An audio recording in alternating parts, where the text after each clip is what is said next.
పర్ఫెక్ట్గా చాలా ఈజీగా బ్లౌజ్ కటింగ్ ఎలా చేయాలో ఈ వీడియోలో చూద్దాం.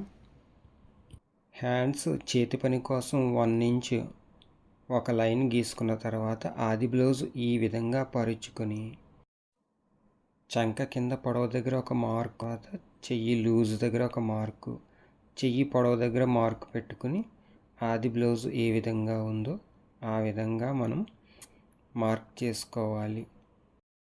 ఒక పావించు ఎక్స్ట్రా ఖర్చు కోసం ఒక మార్క్ పెట్టుకోవాలి.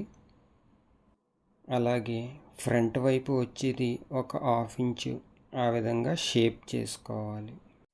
ఆ విధంగా షేపు 2 పొరలకు మాత్రమే కట్ చేయాలి, అది ఫ్రంట్ వైపుకు వస్తుంది.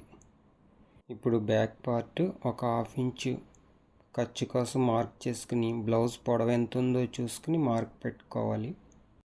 పైన కింద ఖర్చులు మాత్రం ఇంపార్టెంట్.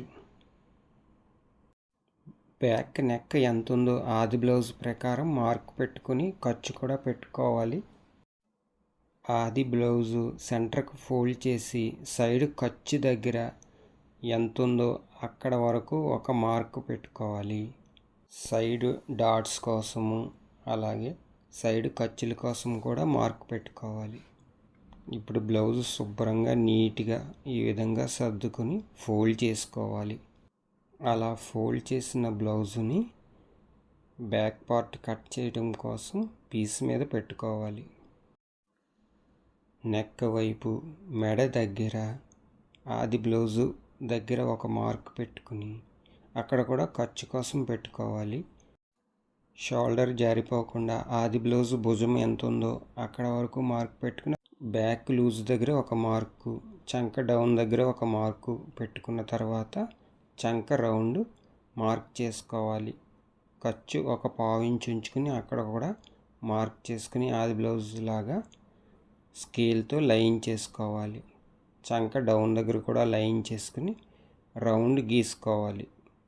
సైడ్ ఖర్చుల దగ్గర స్కేల్తో మార్క్ చేసుకోవాలి. అలా బ్యాక్ నెక్ దగ్గర కూడా మార్క్ చేసుకుని రౌండ్ చేయాలి. అలా ఇప్పుడు ఫ్రంట్ పార్ట్ క్రాస్ పీస్ తీసుకోవాలన్నమాట. క్రాస్గా ఉన్న ప్లేస్లో అలా బ్యాక్ పార్ట్ పరిచి ముందు బ్యాక్ ఏ విధంగా ఉందో ఆ విధంగా మార్క్ పెట్టుకోవాలి. మొత్తం పూర్తిగా ఆ విధంగా మార్క్ చేసుకున్న తర్వాత ఫ్రంట్ చంక వైపు కూడా ఒక 1/2 ఇంచు గుంట తీయాలన్నమాట. ఆ విధంగా లోపలికి మార్క్ చేసుకోవాలి.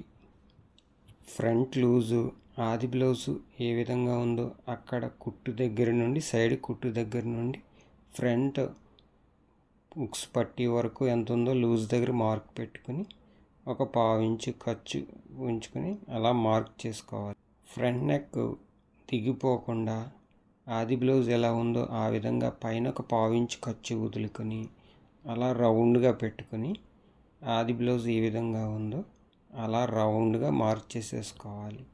ఉక్స్ పట్టి దగ్గర షేప్ బిట్ వదిలేసి ఆ పైనుంచి షేప్ బిట్ దాకా ఎంత ఉందో అక్కడ ఒక మార్క్ పెట్టుకుని ఒక 1 ఇంచు 1.5 ఇంచు ఎక్స్ట్రా మార్క్ పెట్టుకోవాలి. ఫ్రంట్ లెంత్ చాలా ఇంపార్టెంట్. బాగా సాగడదీయకుండా ఆది బ్లౌజ్ ఎలా ఉందో చూసుకుని ఫ్రంట్ లెంత్ మార్క్ చేసుకోవాలి. సైడ్ పట్టీ దగ్గర నుండి ఫ్రంట్ లెంత్ మార్కింగ్ వరకు అలా మార్క్ చేసేసుకుని తర్వాత ఫ్రంట్ కప్స్ ఆది బ్లౌజ్ ఎలా ఉందో ఆ విధంగానే మనం పెట్టుకోవాలి. పెద్దది చిన్నది కాకుండా అది ఎక్కడ దాకా వచ్చిందో అక్కడ ఒక మార్క్ పెట్టుకుని డాట్ సైజ్ ఎంత ఉందో టేప్తో కొలుచుకోవాలి. ఒక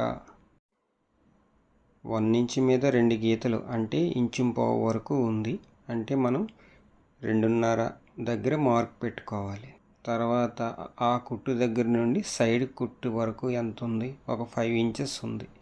ఆ 5 ఇంచుల దగ్గర ఒక మార్క్ పెట్టుకొని చంక కింద పొడవు ఎంత ఉందో ఆది బ్లౌజ్ ప్రకారం ఆ పైన చంక దగ్గర కుట్టు దగ్గర నుండి కింద షేప్ బిట్ వదిలేసి అక్కడ ఒక మార్క్ పెట్టుకుని ఒక 1/2 ఇంచు ఎక్స్ట్రా ఖర్చు కోసం మార్క్ అలా లైన్ చేసుకోవాలి.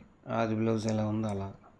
ఇప్పుడు డాటు చిన్నది పెద్దది కాకుండా పొడవు ఎంత ఉందో అక్కడ ఒక మార్క్ పెట్టుకుని, పట్టీ వైపుకి వచ్చే డాట్ దగ్గర ఒక మార్కు, చంక నుంచి వచ్చే డాట్ దగ్గర ఒక మార్కు అలా పెట్టుకుని సేమ్ ఆది బ్లౌజ్ ఎలా ఉందో అలా వచ్చేస్తుంది అన్నమాట ఈ మార్కింగ్.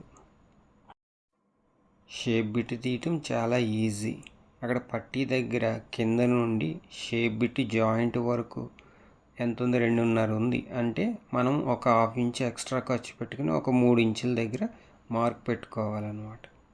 ఆ తర్వాత షేప్ బిట్ పొడవు ఈ చివరి నుంచి ఆ చివరి వరకు ఎంత ఉందో అక్కడ ఒక మార్క్ పెట్టుకుని స్కేల్తో లైన్ చేసుకోవాలి. ఆ తర్వాత సైడ్ కుట్టు వచ్చే దగ్గర కూడా షేప్ బిట్ ఎంత ఉందో చూసుకొని అక్కడ కూడా ఖర్చుల కోసం ఒక 1/2 ఇంచ్ ఎక్స్ట్రా ఉంచుకొని దాన్ని ఈ విధంగా లైన్ చేసుకోవడమే. టైలరింగ్ వీడియోల కోసం మన ఛానల్ని ఫాలో అవ్వండి, వీడియోని లైక్ చేయండి.